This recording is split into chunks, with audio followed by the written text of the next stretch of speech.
నాది ప్రేమే కదరా, ఇది నీకు ఎందుకు అర్థం కాదురా?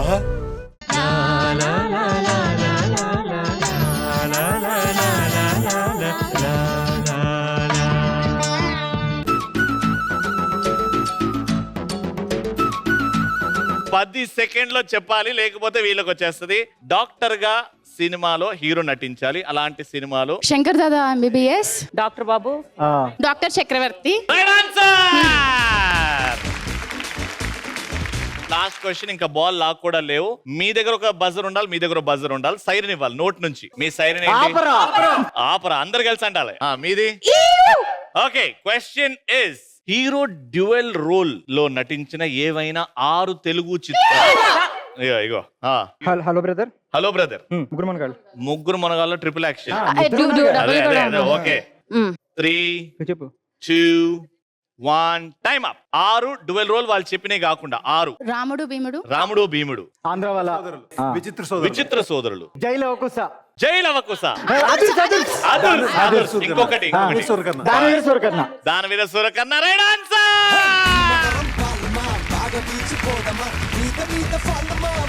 ఓకే, సో ఫైనల్ గా 3 రౌండ్స్ తర్వాత ఎవరి పర్ఫార్మెన్స్ టాప్ లో ఉంది? 2 టీమ్స్ లో ఎవరు ఆ విన్నర్ అంటే ఇట్ ఈస్ రుద్రాని టీమ్.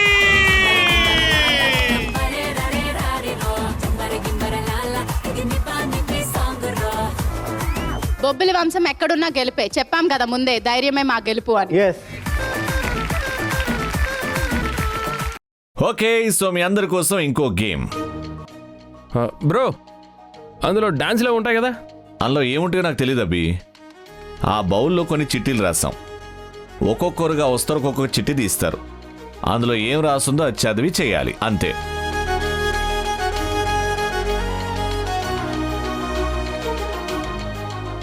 రే రవి, నువ్వు అందులో ఏమైనా విచిత్రంగా రాసుంటే మాత్రం నేను చెయ్యను.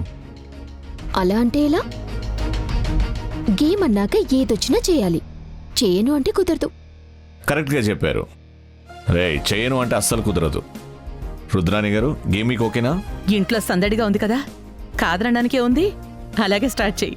Right, let's start. మనసే అద్దం. అదేం పేరు? రే బుడక, నీకు ఇది అర్థం కాదు. కానీ అద్దం అంటే నువ్వు ఎలా ఉంటావో నిన్ను అలా చూపిస్తుంది. అంటే ప్రతి మనిషిలోని బయటికి కనిపించే వాళ్ళు ఒకరుంటారు, కనిపించని వాళ్ళు ఇంకొకరుంటారు. అది తన మనసుకి మాత్రమే తెలుసు. అందుకే మనసే అద్దం అంటే అద్దం ముందు నిలబడితే ఎలా ఉంటామో ఈ షో కూడా అలానే ఉంటుంది. అందుకే ఎటువంటి దాపరికం లేకుండా బయటికి కరెక్ట్గా చెప్పాలి. అందుకే ఆ పేరు పెట్టాం. సూపర్ రవి గారు, మంచి ప్రోగ్రాం పెట్టారు. ఇలాంటి వాటి వల్ల ఎవరేంటో పూర్తిగా తెలుస్తుంది. అవునవును, పొగరబోతుల పొగరు అందరికీ తెలుస్తుంది. రే, కంటిన్యూ. ఇదిగో బాగా కలిపేస్తున్నాను. ఎవరికి ఏ చిట్టి వస్తుందో అందులో ఏముందో అందరు ఖచ్చితంగా చేయాలి. అందులో ఎలాంటి మొహమాటం పడేది లేదు. అండ్ ముందుగా వచ్చేది బర్త్డే గర్ల్ కుముదా.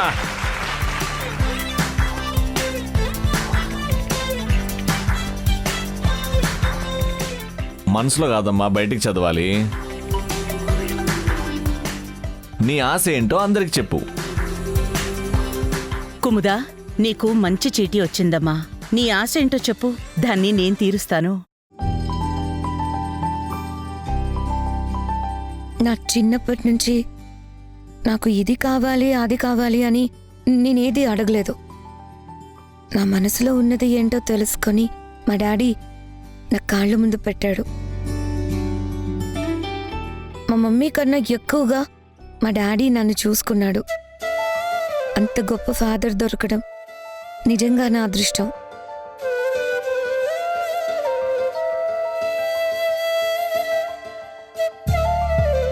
అలా పెరుగుతున్న నాకు ఏ ఆశ ఉండదని అనుకున్నాను.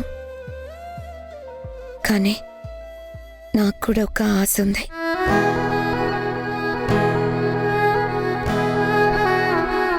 సూపర్. అదేంటో బయటికి చెప్పు. మీ అమ్మగారు తీరుస్తా అన్నారు కదా, ఈరోజే తీర్చేసుకోవాలి.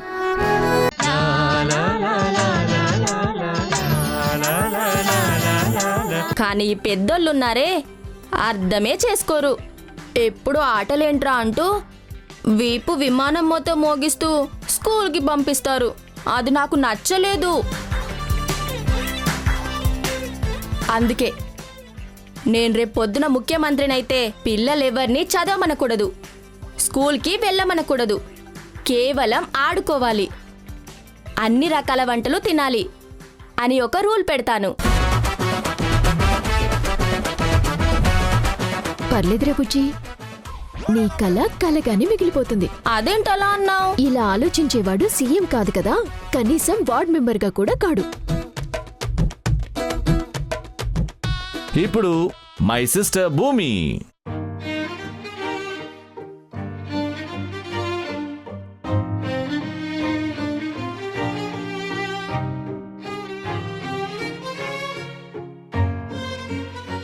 నీ మనసు ఒక పుస్తకం అయితే అందులో ఏం రాస్తావో చెప్పు. ఇది నా వల్ల కాదు, నేనేమీ చెప్పలేను.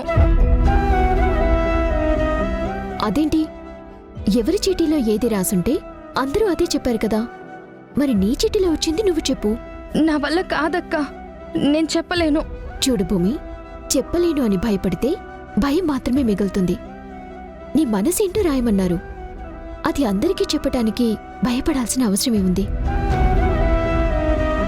నేను నీకు ఎన్నోసార్లు చెప్పాను కదా, ధైర్యంగానే ఉండాలి, అందరిలోనూ ధైర్యంగా మాట్లాడాలి అని. ఇంకా ఎందుకు భయపడుతున్నావు? ధైర్యంగా చెప్పు. అవును భూమి, మేమందరం ఉన్నాం కదా, చెప్పు. అసలు నాకంటూ ఒక మనసుందని నాకు తెలిసే అవకాశమే లేదు. నాకు ఊహ తెలిసిన దగ్గర నుంచి నువ్వు ఒక మాట నిలబెట్టాలి అని మా అమ్మమ్మ చెప్పేది. అది తప్ప నా మనసు ఇది అని చెప్పే అవకాశమే నాకు లేదు.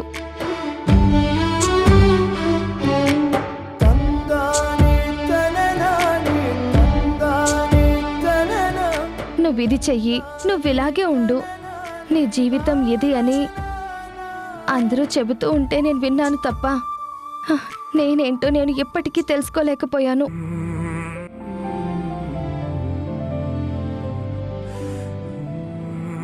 నువ్వేంటో నీకు తెలియాలి, నీ గురించి నువ్వే ఆలోచించాలి అని నాతో చెప్పిన ఒకే ఒక్క మనిషి జానకి. అందుకే తనని నేను అక్క అని పిలుస్తున్నాను.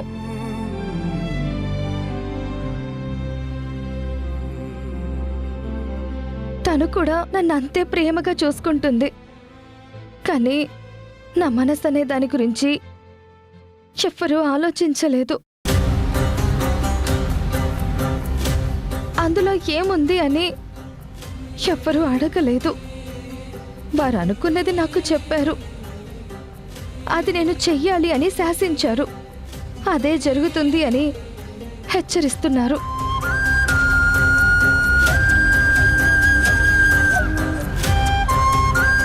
ఒక ఆడపిల్లకి ఇంతకు మించిన శాపం ఉండదు. నీకు ఇష్టమా అని అడగకుండా ఇది మా ఇష్టం, నువ్వది చెయ్యాలి అని చెప్పి ఇదే శాసనం అంటే ఏ ఆడపిల్ల కూడా తన మనసుని బయటికి చెప్పలేదు.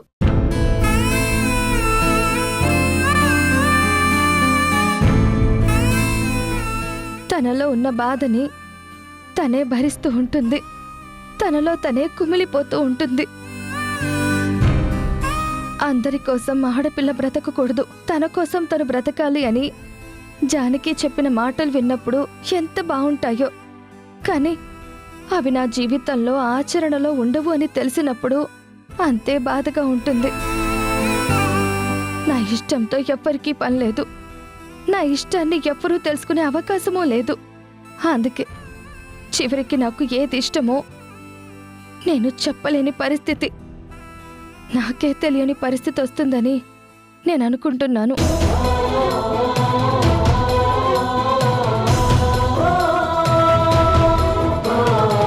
ఆ దేవుడు నా జీవితాన్ని రాసేశాడు, దాంట్లో మార్పు ఉండదని చెప్పేశారు.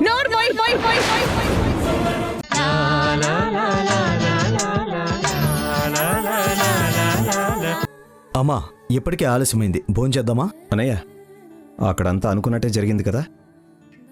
ప్లాన్ చేసింది నేను డాడీ. బాబాయ్, పాపం రవి కూడా అనుకోని అతిథిలా వచ్చాడు. ఇది కూడా ఒక అవకాశంగా మారింది మాకు. ఆ భూమి వాగిన పిచ్చివాగుడికి మమ్మీకి కోపం వచ్చింది. దాంతో ఇప్పుడు వాళ్ళు తినే తిండిలో కూడా తేడా జరుగుతుందని తెలిస్తే మమ్మీ ఆ ఇంట్లో యుద్ధమే సృష్టిస్తుంది. శత్రువు చేతి వంట తింటూ వాళ్ళని ఇబ్బంది పెట్టే అవకాశం మనకు మాత్రమే వచ్చిందే. అందుకే రుచికరమైన భోజనం మనం తిందాం. మనం మందు కలిపిన భోజనం వాళ్ళు తింటారు. ఇక్కడ మనం చెయ్యి కడుక్కునేసరికి అక్కడ వదిన గారు చెయ్యెత్తి కొట్టే పరిస్థితి వస్తుంది. పదండి.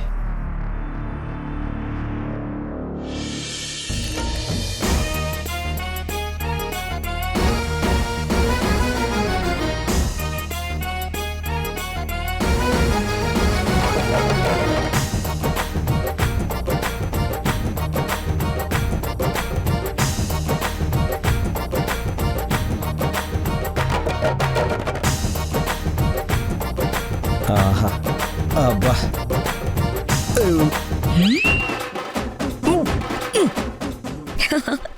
నానమ్మ కొంచెం ఎక్కువ తిన్నట్టుంది బాబాయ్.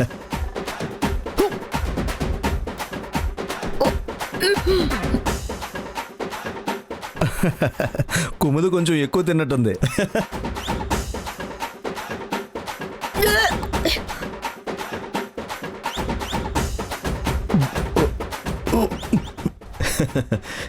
అన్నయ్య కూడా కొంచెం ఎక్కువ తిన్నట్టున్నాడు.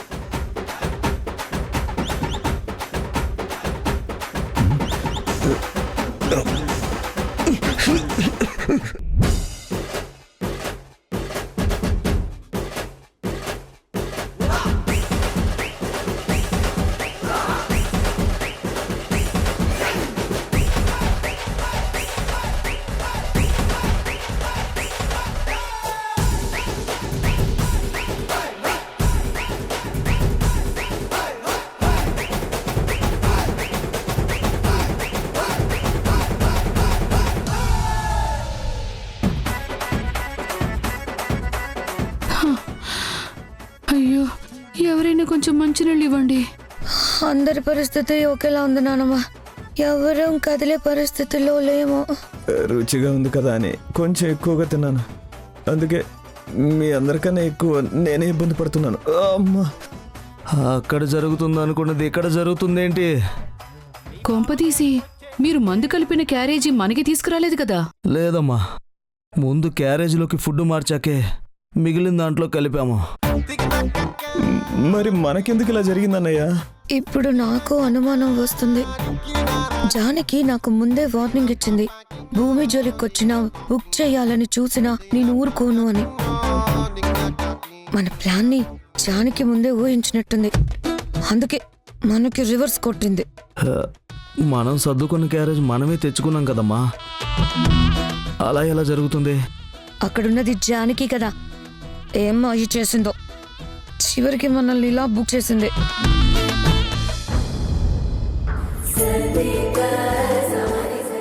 థ్యాంక్ యూ సో మచ్ రా. హే, నిన్ను చూడగానే ఇంట్లో అందరూ ఎంతో హ్యాపీగా ఫీల్ అయ్యారు. నిజంగానే ఒక పెద్ద సర్ప్రైజ్లా ఉంది. Once again thank you so much.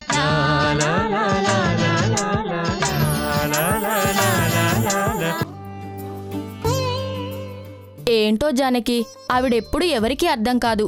అంతవరకు నవ్వుతూనే ఉంటుంది, అంతలోనే భద్రకాళిలా మారిపోతుంది. ఆవిడతో కూడా ఫ్రెండ్షిప్ చేయాలనుకున్నా, కానీ ఆవిడ కోపం చూసి అమ్మో, ఈ ఇంటి వైపు రావాలంటేనే జడుసుకునేలా చేసింది.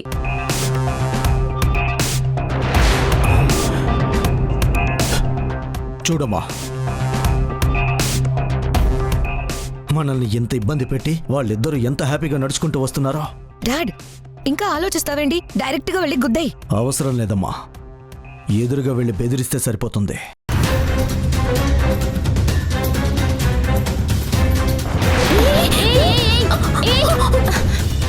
చూసుకోరా.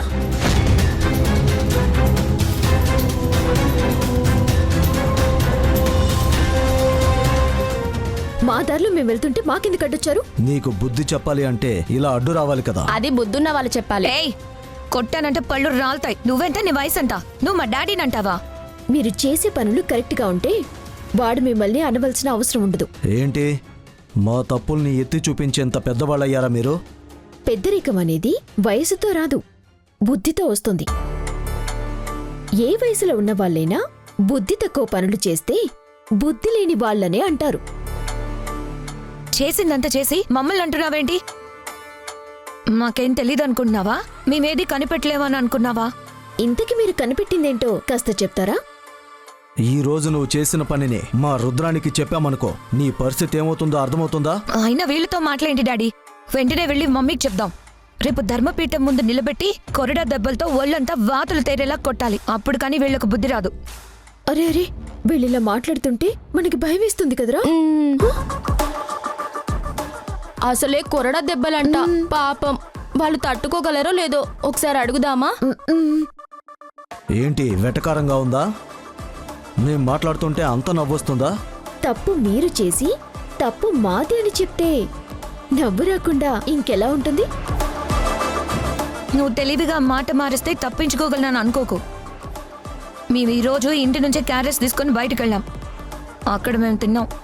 అది తిన్నాక అందరికీ చాలా తేడా చేసింది. ఇంట్లో వంట చేసింది నువ్వే కదా, భూమి నువ్వు కలిసే కదా అందరికీ భోజనాలు పెడతామని పెద్ద గొప్పగా చెప్పారు. మరి అదే ఫుడ్ తిన్న మాకు ఆరోగ్యం అలా అయిందంటే తప్పు మీదే అవుతుంది కదా. భూమికి ఎలాగో వంట నువ్వే నేర్పిస్తున్నావు కాబట్టి ఇదంతా నువ్వే చేసావని మమ్మీకి చెప్పాననుకో, మరుగుతున్న నూనె నీ ఒంటి మీద పోస్తుంది. స్తంభానికి కట్టి నిన్నెన్ని దెబ్బలు కొట్టిస్తుందో ఒక్కసారి ఊహించుకో. నువ్వు చెప్పిందంతా నిజం. కరెక్ట్గా ఇలాగే జరుగుతాయి. పోనీ ఇప్పుడు వెళ్ళి చెప్దామా? రేపు చెప్దామా? ఏంటి శిక్ష అనుభవించాలని అంత సరదాగా ఉందా? శిక్ష పడుతుందన్నది నిజమే, కానీ అది మాకు కాదు, నీకు. మీకెప్పుడు కావాలంటే అప్పుడు చెప్తాను, నాకేం అభ్యంతరం లేదు. ఏయ్, ఏంటి రివర్స్ డ్రామా? మా మమ్మీ దగ్గరకు వచ్చి మాట మారుద్దాం అనుకుంటున్నావా? మేము అది నిరూపించలేమని అనుకుంటున్నావా? నేనేం అనుకోవట్లేదు, మీరే పిచ్చి ఆవేశంలో నిజాలు మర్చిపోతున్నారు. అంటే ముందు నేను ఒక వీడియో చూపిస్తాను, అది చూశాక ఎవరు ఏం చేద్దామో అప్పుడు నిర్ణయించుకుందాం.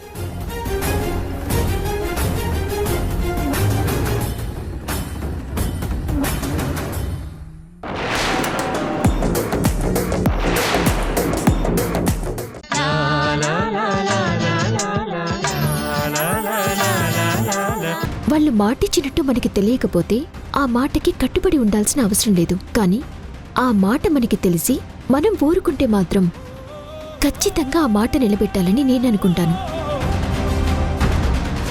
వేరే ఆప్షన్ లేదంటావా? భూమి, ఈ ప్రపంచంలో బంధాన్ని నిలబెట్టేది మాటే, మనుషుల్ని విడగొట్టేది కూడా మాటే. అందుకే మాటకి కట్టుబడిన వాళ్ళన్నా, మాటని నిలబెట్టుకున్న వాళ్ళన్నా అందరూ గౌరవంగా చూస్తారు. మాట తప్పిన వాళ్ళని అందరూ తప్పుడు మనిషిగా చూస్తారు. మాట అనేది శబ్దం మాత్రమే కాదు, శాసనం. అయితే నువ్వు మాట మీదే నిలబడతాను అంటావు, అంతేనా? నేనే కాదు, ఎవరైనా సరే ఇచ్చిన మాట నిలబెట్టుకోవాలని నేను కోరుకుంటాను. అంతవరకు ఎందుకు? నీ విషయంలో నేను ప్రతిదీ ఆలోచిస్తాను, నీకోసమే ఉంటాను అని నేను మాటిచ్చాను. మరి ఆ మాట నిలబెట్టుకోవాలి కదా. మీ అమ్మమ్మ నన్ను ఇంటికి పిలిచినప్పుడు ఆ ఇంట్లో నువ్వు మాట పడకుండా నేను చూసుకుంటాను అని మాటిచ్చారు, అది ఆవిడ నిలబెట్టుకున్నారు. అంతవరకెందుకు? మీ పెద్దమ్మ రుద్రాణి గారంటే అందరూ భయపడతారు, కానీ అలాంటి ఆవిడ కూడా మాటకి ఎంత కట్టుబడి ఉంటారో నీకు తెలుసు. అందుకే చరిత్రలో మాట నిలబెట్టుకున్న వాళ్ళు గొప్పవాళ్లుగా ఉన్నారు, మాట తప్పిన వాళ్ళు చరిత్రహీనులుగా మిగిలిపోయారు. అది మాటకున్న బలం. అది బలంగా ఉన్నంతవరకే మన గౌరవం నిలబడుతుంది. బలహీనంగా మారితే మన మీద ఉండే గౌరవం తగ్గిపోతుంది. అది సరే, నీకెందుకింత విచిత్రమైన డౌట్ వచ్చింది? ఇంకేదైనా తెలుసుకోవాలనుకుంటున్నావా? ఏమీ లేదు. మార్నింగ్ ఒక బుక్ చదివాను, అందులో మాట గురించి ఎక్కువగా చెప్తే నిజమో కాదో తెలుసుకోవాలనుకున్నానంతే. అంతే కదా. అంతకు మించి ఇంకేముంటుంది? ఉంటే మాత్రం నీతో చెప్పకుండా ఉంటానా? సరే, స్వీట్ అందరికీ పంచిపెట్టొస్తాను, సరేనా?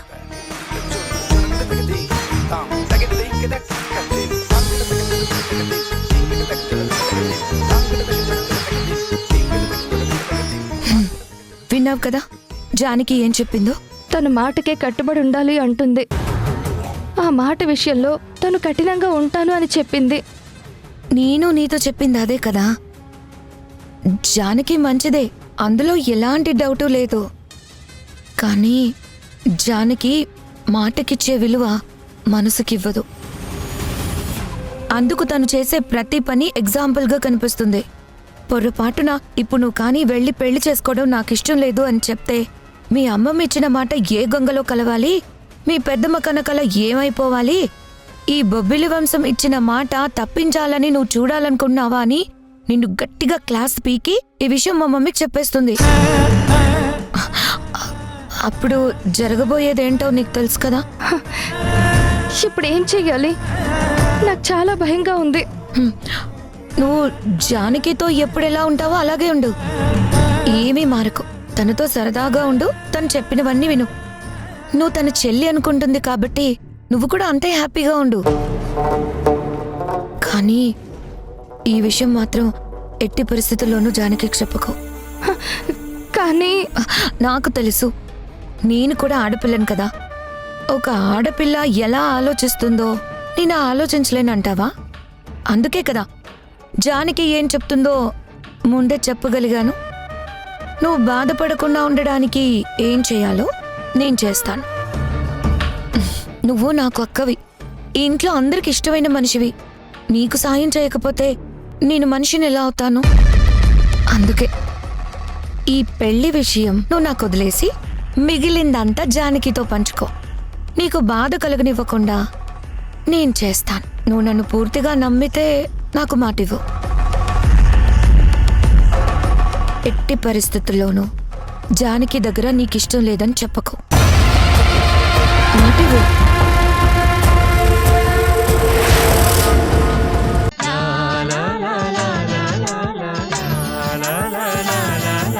నా కోసం అంతలా తప్పించడానికి ఏముంది?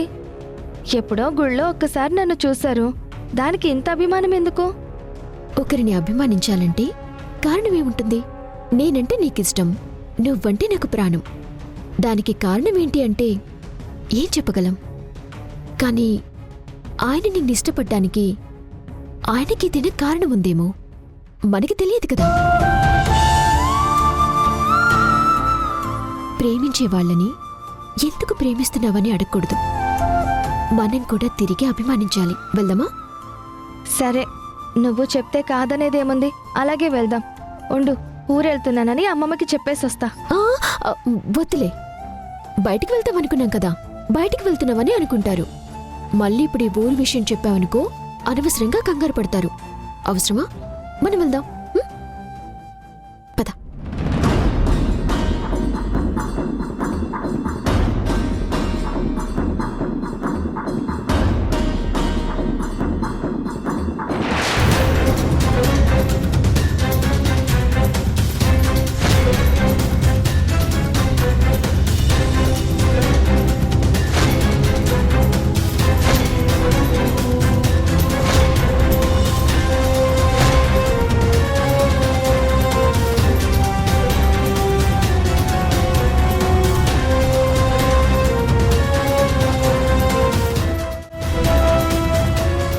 మళ్ళీ ఎక్కడికి బయలుదేరారు? అదే పెదనాన్న. భూమి అలా బయటికి వెళ్ళాలి అంటుంది, ఒకసారి తీసుకెళ్లి తీసుకొస్తాను. అయినా ఇప్పుడెందుకు? ఇంట్లోనే ఉండొచ్చు కదా. అంటే తన కోరిక తీర్చడంలో తప్పేమీ లేదు కదా. సరే, మా భూమి కోరుకున్నాక కాదు అని ఎందుకు అనడం? అలాగే తీసుకెళ్ళు, కానీ జాగ్రత్త. తనని జాగ్రత్తగా చూసుకుంటాను, జాగ్రత్తగానే తీసుకొస్తాను, సరేనా? పెదనాన్న, మేం పెద్దమ్మకు చెప్పలేదు, తను గదిలో ఉన్నట్టున్నారు. ఇలా వెళ్ళామని మీరు చెప్పండి. తప్పకుండా చెప్తాను. మీరైతే క్షేమంగా వెళ్ళి లాభంగా రండి. పద.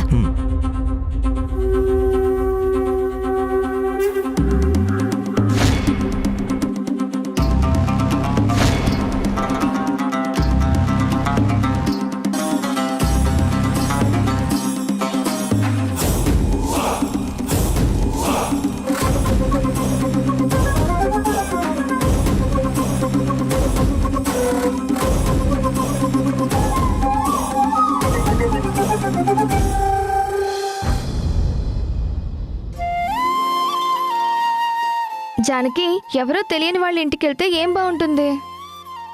భూమి, అక్కడికి వెళ్లే వరకు ఆయనెవరూ నీకు తెలీదు. వెళ్ళాక మొత్తం నీకే తెలుస్తుంది.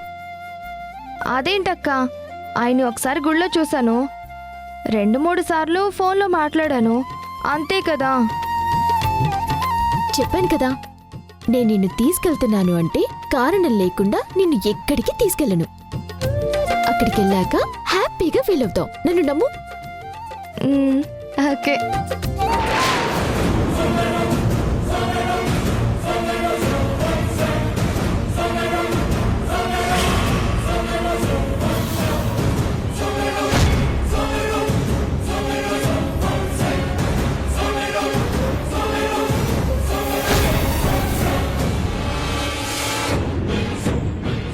నేను చెప్తున్నాను కదా భూమి, నువ్వేం కంగారు పడుకో. నువ్వు ఖచ్చితంగా హ్యాపీగా ఫీల్ అవుతావు.